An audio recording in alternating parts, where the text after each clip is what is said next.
प्रिय विद्यार्थियों, अवलोकन के पश्चात अगली विधि जो है एक लोकप्रिय विधि के रूप में मानी जाती है सामाजिक अनुसंधान के क्षेत्र में, अनुसूची यानी शेड्यूल। यह एक परिमाणात्मक विधि है और सामाजिक अनुसंधान के क्षेत्र में लोकप्रिय है। इसको अनुसूची के अतिरिक्त साक्षात्कार अनुसूची भी कहते हैं और यह सामाजिक अनुसंधान के क्षेत्र में बहुत अधिक प्रयुक्त होती है। और अनुसूची जो है वो अनेक प्रश्नों की एक ऐसी लिखित सूची है जिसे शोधकर्ता अपने अध्ययन विषय की प्रकृति एवं उद्देश्य को ध्यान में रख करके तैयार करता है, जिससे कि उन प्रश्नों का उत्तर संबंधित व्यक्तियों से प्राप्त किया जा सके। जब आप किसी फील्ड एरिया में जाते हैं और किसी भी घटना या समस्या जो आपने टॉपिक के रूप में लिया है तो उसके बारे में बात करते हैं, तो उन संबंधित लोगों से यानी कि सूचनादाताओं से उन प्रश्नों का उत्तर प्राप्त किया जा सकता है। तो ये एक प्रकार से क्या है, प्रश्नों की सूची है जो हमने अध्ययन क्षेत्र में जाकर के पूछने हैं। इस रूप में अनुसूची साक्षात्कार का एक सरल माध्यम कही जा सकती है।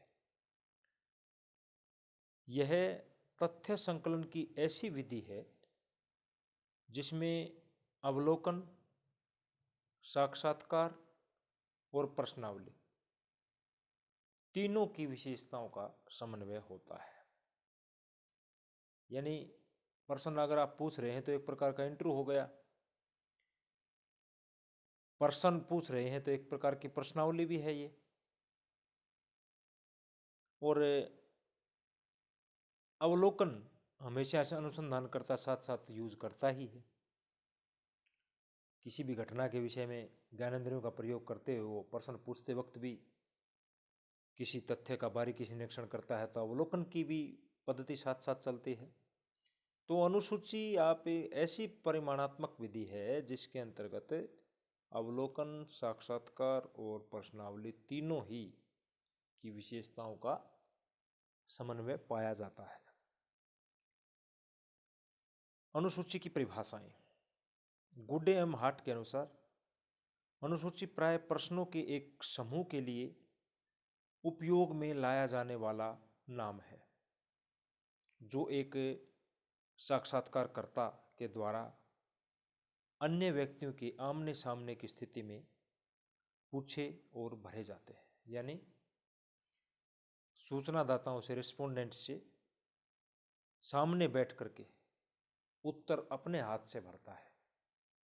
तो ये जो है आगे चल करके प्रश्नावली और अनुसूची में जब आप अंतर स्पष्ट करेंगे तो प्रश्नावली चूँकि डाक से भेजी जाती है वो भी प्रश्नों की सूची होती है और ये भी प्रश्नों की सूची होती है, लेकिन इसमें आप इंटरव्यू भी करते हैं साथ साथ और जो है खुद जो है प्रश्न करते हैं और उत्तर जो है सूचनादाता बताता है, लिखते आप हैं, प्रश्नों के उत्तर आप लिखते हैं। एमएच गोपाल के अनुसार अनुसूची एक अर्थ में एक विस्तृत, वर्गीकृत, नियोजित और श्रेणीबद्ध पदों की सूची है जिस पर सूचना अपेक्षित है। एक ऐसी श्रेणीबद्ध सूची है प्रश्नों की जिस पर सूचना अपेक्षित है, अर्थात आशा की जाती है। इसलिए अनुसूची को आप क्या कह सकते हैं, एक ऐसा प्रपत्र है जिसमें प्रश्नों को अत्यधिक विचार विमर्श करने के बाद लिखा जाता है और यह आशा की जाती है कि उन प्रश्नों के आधार पर हमें सही सही सूचनाएं प्राप्त हो सकेंगी। हमें मतलब शोधकर्ता को, अनुसंधानकर्ता को सही सही सूचना प्राप्त हो सकेंगी। ये परिभाषा है, या यूं कह सकते हैं आप एक अनुसूची उन तथ्यों को प्राप्त करने की एक औपचारिक प्रणाली का प्रतिनिधित्व करती है जो सरलता से प्राप्त करने के योग्य हैं। ये एक अनुसूची की एक ये सामान्य अर्थ और उसकी परिभाषा हो गई। उसके बाद अनुसूची की प्रमुख विशेषताएं कौन कौन सी हैं ये देखने हैं। प्रमुख विशेषताओं में नंबर 1, अनुसूची प्रश्नों की एक विस्तृत, वर्गीकृत, आयोजित और व्यवस्थित सूची है। नंबर 2, अवलोकन के गुण इसमें समाहित होते हैं, यानी साथ साथ आप उत्तर लिखते वक्त भी सूचनादाता के हाव भाव, उसके मनोभाव, भावनाओं को, उसके व्यवहार को ऑब्जर्व करते हैं, तो निरीक्षण अथवा अवलोकन बीच में साथ साथ चलता है। नंबर 3 विशेषता है अध्ययनकर्ता पर नियंत्रण बनाए रखने की प्रभावपूर्ण पद्धति है।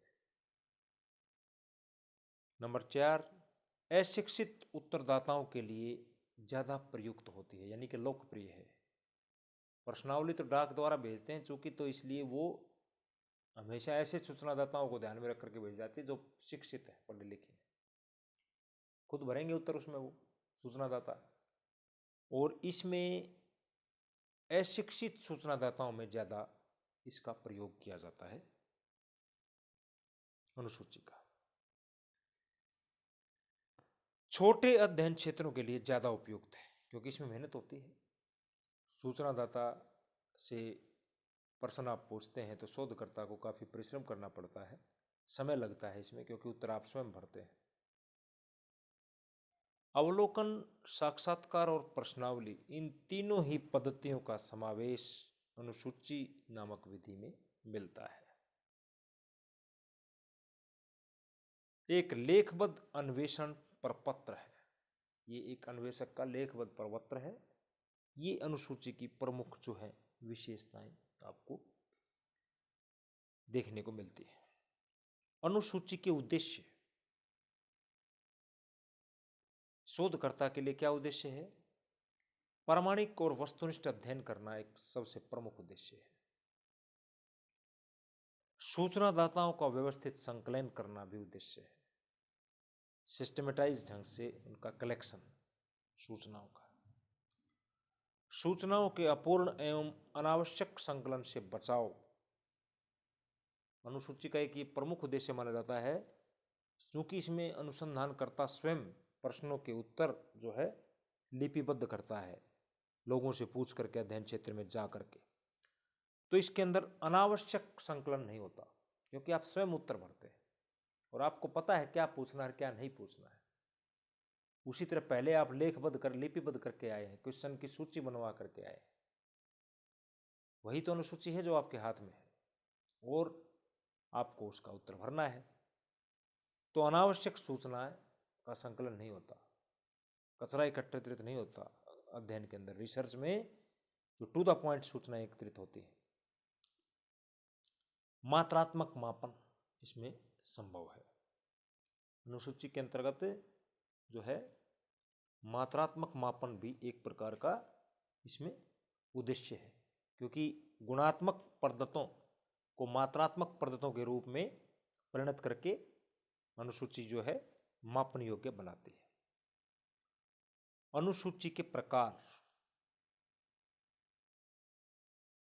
अलग अलग विद्वानों ने अलग अलग तरह से प्रकार बताए हैं। किसी विद्वान ने 3 प्रकार बताए हैं, किसी ने 4 प्रकार बताए हैं। तो इस प्रकार से अनुसूची को कैटेगराइज किया है।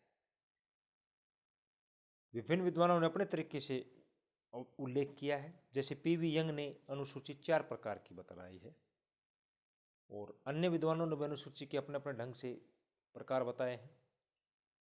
तो मुख्य रूप से अनुसूची के जो प्रकार हैं वो इस प्रकार से हैं। अवलोकन अनुसूची नंबर 1, इसमें अध्ययन विषय से संबंधित उन पक्षों को स्पष्ट किया जाता है जिनके आधार पर अध्ययनकर्ता अथवा शोधकर्ता घटनाओं का स्वयं अवलोकन करके प्रमुख तत्वों को संकलित कर सके। इस अवलोकन प्रदर्शिका भी इसको कहते हैं। इसको जो है अवलोकन प्रदर्शिका के नाम से भी जानते हैं। दूसरा जो प्रकार अनुसूची का वो मूल्यांकन अनुसूची। इस प्रकार की अनुसूची का प्रयोग सूचनादाताओं की प्रकृति, पसंद, राय, दृष्टिकोण, रुचि आदि का मूल्यांकन करने के लिए किया जाता है, इसलिए इसका नाम है मूल्यांकन अनुसूची। विभिन्न प्रकार की सामाजिक घटनाओं और समस्याओं के मूल्यांकन के लिए इसका प्रयोग होता है। तीसरा जो प्रकार है अनुसूची का वह है प्रलेख अनुसूची। इस प्रकार की अनुसूची के प्रश्नों के उत्तर आत्मकथा, डायरी, सरकारी रिकॉर्ड आदि में खोज करके निकाले जाते हैं। चौथा जो प्रकार है अनुसूची का वो है साक्षात्कार अनुसूची। सूचनादाता से मिलकर संबंधित प्रश्नों के उत्तर प्राप्त करना ही इसका उद्देश्य होता है। इसका प्रयोग किसी विशेष विषय पर कुछ व्यक्तियों का साक्षात्कार करने के लिए किया जाता है। पांचवा प्रकार है संस्था सर्वेक्षण अनुसूची। किसी भी संस्था से संबंधित समस्याओं को जानने के लिए अथवा किसी संस्था के विशिष्ट पक्ष का अध्ययन करने के लिए जो अनुसूची प्रयोग की जाती है वो होती है संस्था सर्वेक्षण अनुसूची। जैसे धर्म, परिवार, शिक्षा आदि के विभिन्न पहलुओं का अध्ययन करना हो हमें, तो हम संस्था सर्वेक्षण अनुसूची का निर्माण करते हैं। तो अनुसंधानकर्ता अथवा शोधकर्ता अपनी ज़रूरत के हिसाब से, अपने टॉपिक के हिसाब से, अपने क्षेत्र के हिसाब से अनुसूची का निर्माण करता है।